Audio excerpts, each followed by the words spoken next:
Começa hoje em Dubai, nos Emirados Árabes, a 28ª Conferência das Nações Unidas sobre Mudanças Climáticas. O encontro global vai até o dia 12 de dezembro. A COP28 deve reunir mais de 70 mil participantes e o Brasil vai para essa reunião de cúpula do clima com a maior delegação da história. Na agenda de discussões estão temas como a redução e a eliminação progressiva dos combustíveis fósseis, o comércio de emissões de carbono e um novo fundo para pagar pelas perdas e danos causados pelo aquecimento global. A conferência também deve fazer um balanço dos progressos desde o Acordo de Paris, assinado em 2015.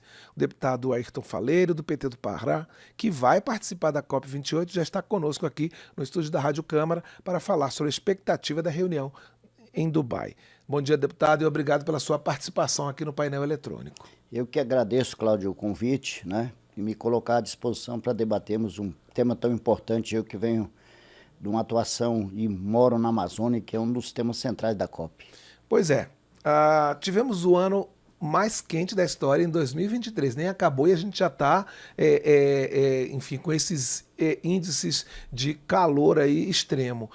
Isso traz mais urgência nas providências que vão ser discutidas na COP em relação às mudanças climáticas? Quando a gente sente literalmente na pele um ano como esse, o senhor acha que isso sensibiliza autoridades, sociedade civil, né, governos em geral, para acelerar essas mudanças? Olha, eu vou começar dizendo que a ciência está vencendo, porque os cientistas têm chamado a atenção das autoridades globais, chamado a atenção de quem faz a intervenção na natureza, de que o problema climático é resultante da intervenção humana na natureza. E tem aqueles que acham que não tem nada a ver, que pode desmatar, que pode fazer emissão exagerada de carbono e isso não tem efeito. Agora, eu acho que nós estamos, no mínimo, mais assustados. Você pega o Brasil, enchentes no sul, seca na Amazônia, no norte. Você pega o que ocorre, os impactos e os desastres climáticos globais. Então, eu acho que essa COP é a COP que vai ter, talvez, uma maior, como você disse, sensibilidade para discutir de forma mais séria, porque às vezes se bota as coisas no papel e depois não se cumpre o que se acordou, o que se pactuou nas COPs. Então eu acho que essa COP vai ser a COP que nós vamos estar sentindo na pele os efeitos climáticos globais com resultados negativos na vida das pessoas. Deputado, a Câmara dos Deputados tem aprovado uma espécie de agenda verde, no sentido dessa substituição dos combustíveis fósseis que a gente falou no início, né? A gente está vendo hidrogênio verde, biometano, né, gás natural. O senhor acha que esse é um movimento interessante? Como se pode avançar mais nessa substituição dos combustíveis fósseis, que vai ser um dos temas principais de discussão na COP28? Bom, eu acho que nós, enquanto parlamento, nós temos o dever de avançar, digamos assim, do ponto de vista da legislação, e eu acho que estamos avançando, né? Nas proposições desta transição. Eu chamo de transição, porque não vai ser um cavalo de pau, né? E essa transição das emissões e no que se refere aos combustíveis, eu acho que a Câmara está avançando, o Senado está avançando, né? Agora, eu acho que nós temos outros aspectos que nós precisamos aprofundar. Por exemplo, na COP, se nós não tomarmos cuidado, o Brasil vai ser cobrado mais por outros aspectos. Por exemplo, desmatamento zero, os impactos na Amazônia ou no Cerrado. Então, acho que essa é uma pauta também que o Brasil precisa chegar com altivez, né? Como disse a ministra Marina, nós não podemos ir nessa COP para sermos cobrados, nós temos que ir lá cobrar dos países, inclusive, que se comprometeram em botar mais recursos para o Fundo Amazônia, que se comprometeram em ajudar mais, cuidar dos nossos biomas brasileiros. Claro, o governo brasileiro tem que fazer o dever de casa, e eu acho que está fazendo, mas eu acho que esse é um tema também que vem com muita força. Pois é, o senhor falou isso da questão dos biomas, desmatamento, queimadas. O que o governo brasileiro tem a oferecer em termos de resultados ou de, pelo menos, de ações, né? Que a gente pode mostrar lá na COP28 para provar que a gente está realmente fazendo esse dever de casa? Olha, eu vou dividir a minha fala sobre isso em dois momentos. Um momento é dizer que o fato, mesmo num ano, digamos, atípico do ponto de vista climático, né? Pega o caso nosso da Amazônia, né? Nós estamos vivendo o ano do El Niño, e esse é um momento em que diminui a umidade, além de diminuir as chuvas, e isso provoca mais facilmente incêndios e etc. Então, nós estamos ao mesmo tempo vivendo uma onda de incêndios, né? Mas também ao mesmo tempo uma redução do desmatamento, né? Então, o Brasil ele não chega com um débito, ele chega dizendo nós melhoramos o nosso trabalho no que se refere à redução de desmatamento.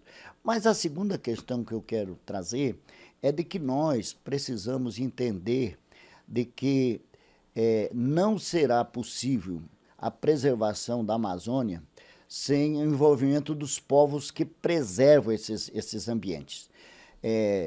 Não tem como não ressaltar a importância dos territórios indígenas, que por si só já preservam todo não só a floresta, mas preservam a biodiversidade, as reservas extrativistas, os territórios quilombolas, a agricultura familiar. Agora, o que eu chamo a atenção sobre isso? Nós precisamos avançar para dizer para o mundo de que eles, ao ajudar, e não nos cobrem apenas para manter as florestas em pé, para manter a nossa biodiversidade. Nós temos que ajudar a melhorar a vida destas pessoas que preservam o meio ambiente. Se você pegar a situação ainda do povo que mora, os nossos extrativistas, nossos ribeirinhos, ainda é uma situação de pobreza, onde não se chega às políticas principais, as básicas, né? As populações indígenas hoje estão integradas, né? E elas querem ter acesso à energia, elas querem ter acesso às políticas de saúde, de educação, de economia. Então, esse é o debate que nós precisamos fazer. Como dizia o Chico Mendes, não se preserva a floresta amazônica sem que tenha gente lá dentro preservando. Porque a minha experiência é muito assim, Cláudio. Aonde tem terra pública que não foi destinada ou que não tem essas populações, esses povos morando lá, aí que acontece a grilagem, aí que acontece o desmatamento ilegal. Então, nós temos que associar o debate da preservação ambiental, mas também dessa socioeconomia que está lá, que precisa ser incentivada, inclusive. Pois é, deputado, o senhor tem essa experiência como parlamentar de um estado amazônico, né? E eu tenho curiosidade de saber, assim, quando o senhor vai lá nas suas bases, nos seus compromissos no Estado, o que essas pessoas falam em termo... Porque isso, uma coisa é a gente de fora da Amazônia falar, teoricamente, de preservação, da necessidade, dessa urgência, mas o que a pessoa que está vivendo lá no dia a dia, ela fala, qual é a posição dessa população em relação a essa conciliação entre desenvolvimento e preservação do meio ambiente? Olha, eu vou te dar um exemplo, eu fiz o contrário, né? Eu trouxe nessa semana 500 lideranças daquele eixo da Transamazônica e BR-63 para Brasília, para cobrar e negociar com o governo políticas para o socioambientalismo, né? Foi muito rico, nós tivemos em quase todos os ministérios, tivemos uma devolutiva da nossa pauta de reivindicação. E a pauta e o grande discurso era esse: o Brasil tem a COP30 em 2025 aqui. O que o Brasil vai entregar? Nós vamos entregar um belo documento ou nós já vamos entregar resultados práticos? As pessoas querem fazer reflorestamento nas áreas já alteradas, as pessoas querem produzir alimentos saudáveis, mas eles querem evoluir para a agroindustrialização dos seus produtos. É uma região de produção de cacau, de produção de açaí, entende? De produção de frutas. Então, as pessoas querem agora que os bancos, BNDES, Banco do Brasil, Banco da Amazônia, mas também o Banco Mundial, tivemos ontem no Banco Mundial dizendo a eles de que nós queremos que o Banco Mundial se associe a esse consórcio de bancos brasileiros para financiar essa sociobioeconomia. Não tem como nós não investirmos na ciência, nas universidades federais, nos institutos federais, nos órgãos de pesquisa que atuam, que moram e que têm uma produção científica maravilhosa para nos ajudar nessa sociobioeconomia que vai criar, digamos assim, uma nova dinâmica, gerando emprego, gerando renda, mas com distribuição dessa renda, porque o risco é daqui a pouco nós trabalharmos uma tal de bioeconomia capitalista, que alguém vai ganhar dinheiro com o debate ambiental e deixando a população mais pobre. Então, as pessoas, elas me cobram isso. Tanto é que a gente organizou um programa que é chamado 50 mais 50 da Transamazônica BR-63 e vieram 500 lideranças fazer essa proposta para o governo brasileiro. Este é o painel eletrônico e nós estamos conversando com o deputado Ayrton Faleiro, do PT do Pará, que participa da COP28, a Conferência Mundial do Clima, que começa hoje nos Emirados Árabes e vai até o dia 12 de dezembro. Deputado, amanhã e sábado, dentro da COP, tem a Cúpula Mundial de Ação Climática. E aí os líderes mundiais, eles vão fazer um balanço sobre como é que estão as metas que foram estabelecidas pelo Acordo de Paris lá em 2015. Como é que o senhor acha, qual deve ser a posição do governo brasileiro em relação a isso e como é que o senhor imagina que seja essa discussão entre os grandes lá? Bom, eu já tive em outras COPs, né? Então já tenho um pouco de experiência e a gente vai acumulando experiência. O Brasil é um país que tem um peso muito grande nesse debate global, né? Pelo nosso tamanho, mas também pela importância dos nossos biomas, em especial sobre a Amazônia, né? Então, a voz do Brasil, a palavra do presidente Lula é uma palavra que tem muito peso. E o Brasil sempre foi um país muito articulado com outros países, e principalmente outros continentes, que tratam desses assuntos globais. Eu acho que a palavra do Brasil vai ser a palavra de cobrança do que não foi cumprido pelos outros países, mas também de reafirmação de compromissos com a redução da emissão de carbono, com a redução de desmatamento. Mas o presidente Lula, ele vai ser muito claro, ele vai fazer esse debate que eu estou fazendo aqui.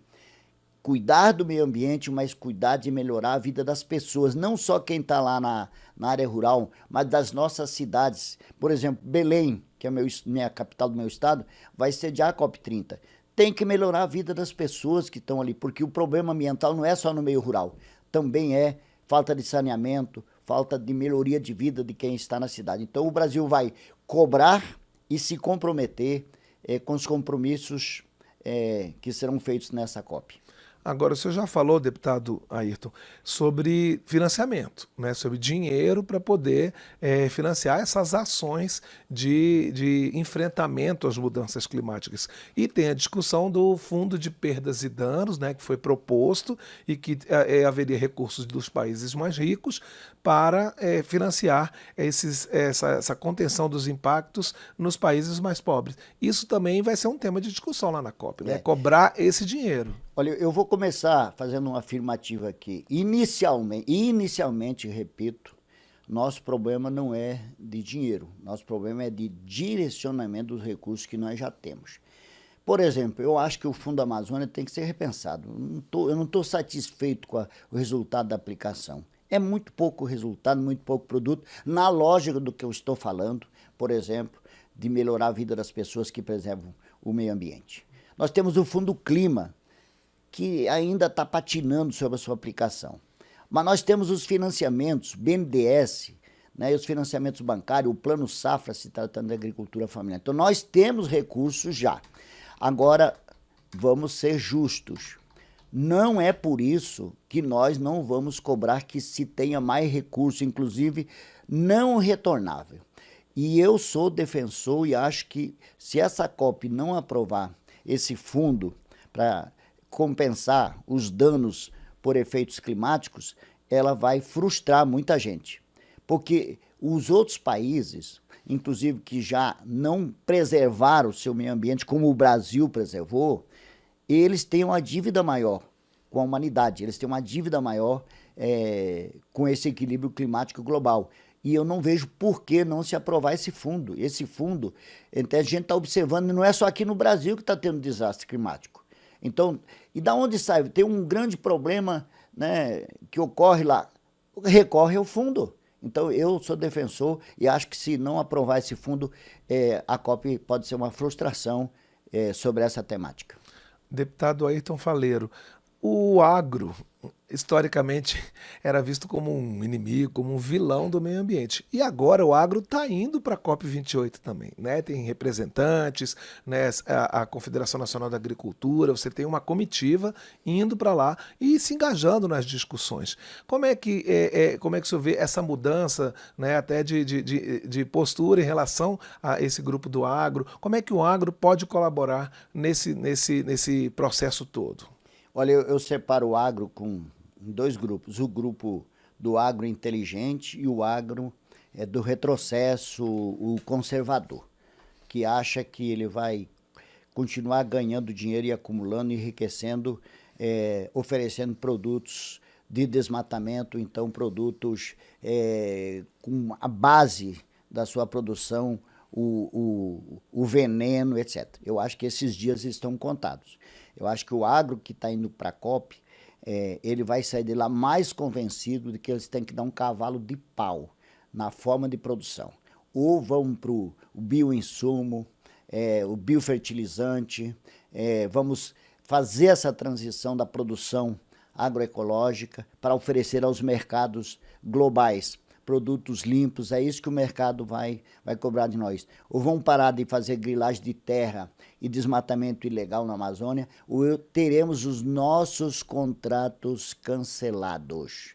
Entende? Inclusive a nossa carne, que a gente vende muito, vai ser exigido um rastreamento de onde aquele boi foi criado, se foi na área de desmatamento ilegal, se não foi. Então, eu acho que não tem outro caminho. É preciso que o conjunto das forças produtivas, o pessoal da indústria e o pessoal da agricultura, e quando eu falo agricultura, eu vou além do agronegócio. Eu vou, só na minha região do Pará, nós temos mais de 500 assentamentos de reforma agrária. Então, esses assentamentos de reforma agrária também têm que caminhar na lógica de florestas produtivas, de produção de alimentos saudáveis. E aí que vem a importância dos financiamentos. Financiamentos para você trabalhar uma outra forma de produção que leve a essa transição agroecológica. Então, é assim que eu espero, e eu acho que é assim que vai ser o comportamento do agro na COP. Vai ser um comportamento inteligente, de se apresentar como fornecedor de alimentos, tanto para o consumo humano como para o consumo animal, já produzindo de outra maneira. Nós conversamos aqui no painel eletrônico com o deputado Ayrton Faleiro, do PT do Pará, que vai participar da COP28, a Conferência Mundial do Clima, que começa hoje em Dubai, nos Emirados Árabes. Deputado, eu gostaria de agradecer imensamente sua participação, sua presença aqui nos estúdios da Rádio Câmara e boa viagem e sucesso nessas negociações, nessas discussões. Eu que quero agradecer o espaço e já faço um compromisso da gente, ao retornar, vir prestar conta do que foi a nossa estadia lá, junto com essa grande delegação brasileira que nos orgulha. O Brasil vai chegar com muita força, com muita proposta e com muita responsabilidade nessa COP. Muito obrigado.